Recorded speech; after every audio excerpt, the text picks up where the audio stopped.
Thanking you. Sir Nishikant bhai. Very. Thank you for taking 3 of my points. Thank you.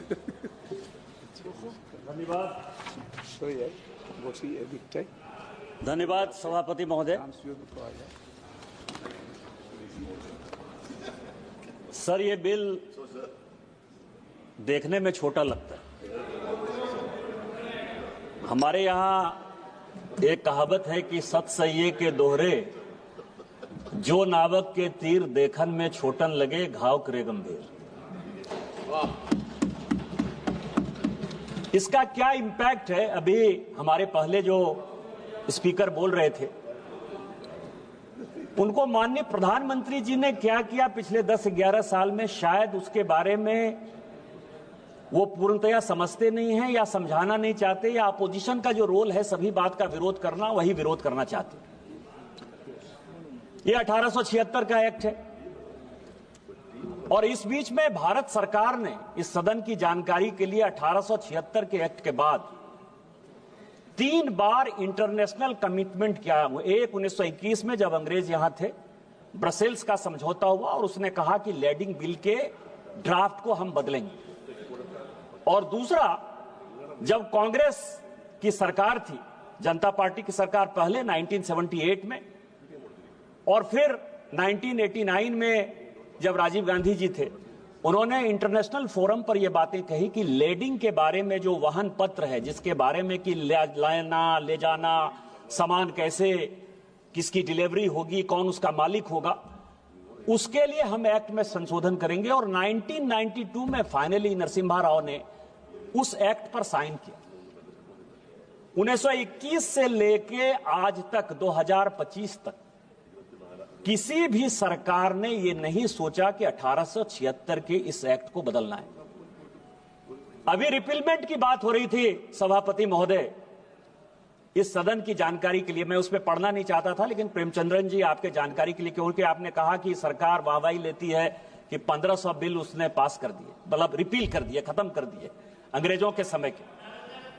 मैं आपको केवल 1874 का, इस सदन की जानकारी के लिए और इस देश की जानकारी के लिए, 1874 में एक बिल अंग्रेज लेकर आए, ड्रामेटिक एक्ट बिल, क्योंकि उनको यह लगता था कि आजादी के आंदोलन, जो ये ड्रामा है, जो नाटक है, जो गीत है, ये जो गाया जाता है, सड़क पर उतरकर जो लोग गाते हैं, ये देशद्रोह है।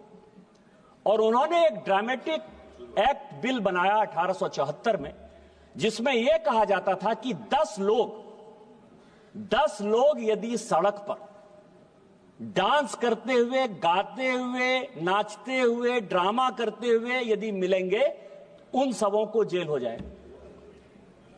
उस एक्ट के आधार पर सभापति महोदय, क्या आपको नहीं लगता कि दुल्हा जो है वो बारात के साथ जेल चला जाता? 1876 का एक्ट था, 2024 में हमारे प्रधानमंत्री जी ने बदला। क्या इस देश को यह पता है कि इस तरह के एक्ट हमने बनाए? बांस जो कि प्रत्येक घरों में होता है, वो घास है, उसको हमने वृक्ष बना दिया। पूरा का पूरा नॉर्थ ईस्ट की इकोनॉमी जो है बांस पर चलती थी। यह भी 150 साल से एक्ट था। क्या इसमें गरीब परेशान नहीं हो रहा था? क्या उसको रिपील नहीं कर देना चाहिए था? ये 2 एक्ट मुझे लगता है कि सदन के लिए और ये देश के जानकारी के लिए है कि 1500 एक्ट जो हमने बदले हैं, उसमें से किस किस तरह के घटिया कानून अंग्रेजों के द्वारा बनाए हुए थे और उसको बदलने की आवश्यकता पड़ी। वैसा ही 1876 का एक्ट है। अब आप समझिए कि पूरा, अभी बिजनेस एडवाइजरी कमेटी की मीटिंग थी, आज ही चर्चा चल रही थी कि हम टैरिफ पर बात करना चाहते हैं।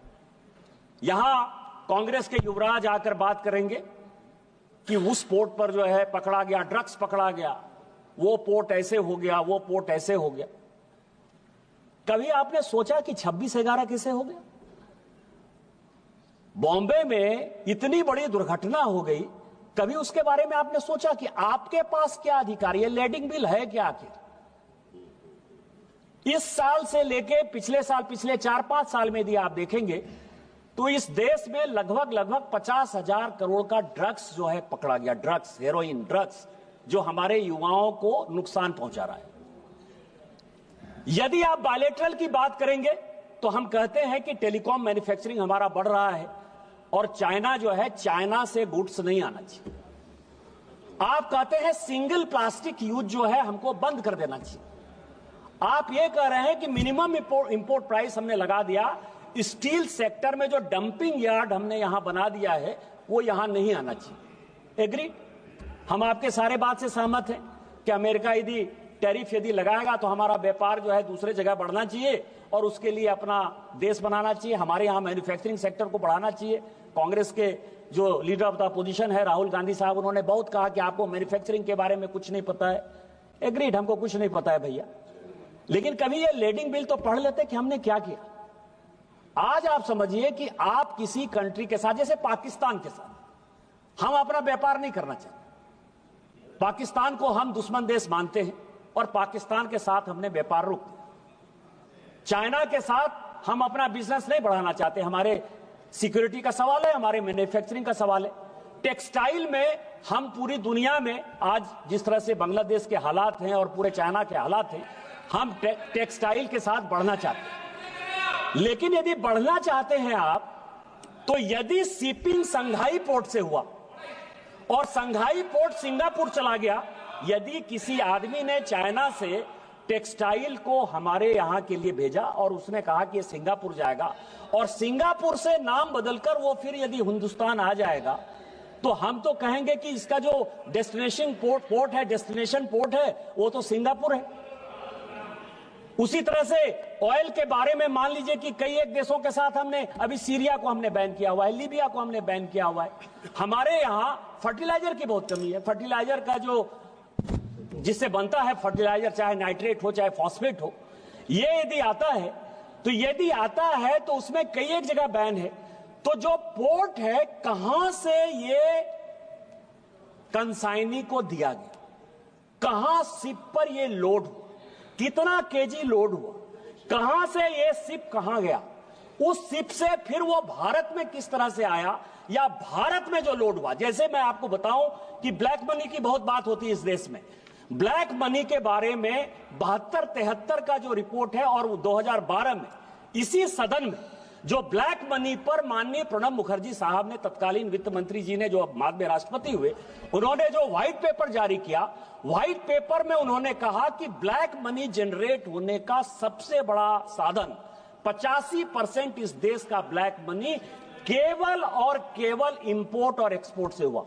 इंपोर्ट और एक्सपोर्ट का जो बिल है, उसके बारे में कभी सोचा है आपने कि हम यहां से भेज रहे हैं, मान लीजिए कि टेक्सटाइल भेज रहे हैं और वहां से जो है आर्म्स का हमने ले लिया ऑर्डर कि हम जो है स्टील की फैक्ट्री ला रहे हैं जी, आर्म्स खरीद कर ला रहे हैं जी, या कोई भी चीज ला रहे हैं।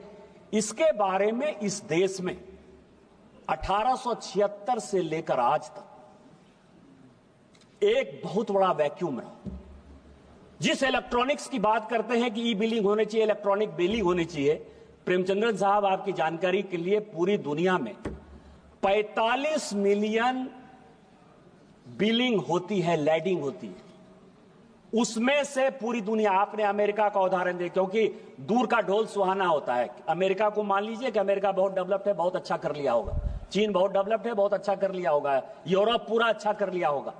इस सदन की जानकारी के लिए कि इलेक्ट्रॉनिक बिलिंग, लैडिंग का केवल और केवल 2.1% होता है पूरी दुनिया, केवल 2.1% होता है। यदि 2.1% होता है तो हम तो कम व्यापार करते हैं। हमारी इकोनॉमी तो 4 ही ट्रिलियन की है। यूएस की इकोनॉमी हमारे से कितने आगे होगी, यूरोप की कितनी आगे होगी, इंपोर्ट एक्सपोर्ट चाइना का कितना ज्यादा होगा। वो क्यों नहीं करते इलेक्ट्रॉनिक? तो इसीलिए हम जितना कर पा रहे हैं, शायद इस दुनिया में बहुत कम ऐसा देश होगा करना चाहिए। इसीलिए मैं कह रहा हूं कि जब हम बिल पर चर्चा करते हैं तो बिल को एक सही परिप्रेक्ष्य में देखने की आवश्यकता है। इस बिल के क्या क्या फायदे हैं और क्या क्या नुकसान है, यह समझिए कि सबसे पहले है कि इससे क्या फायदा होगा।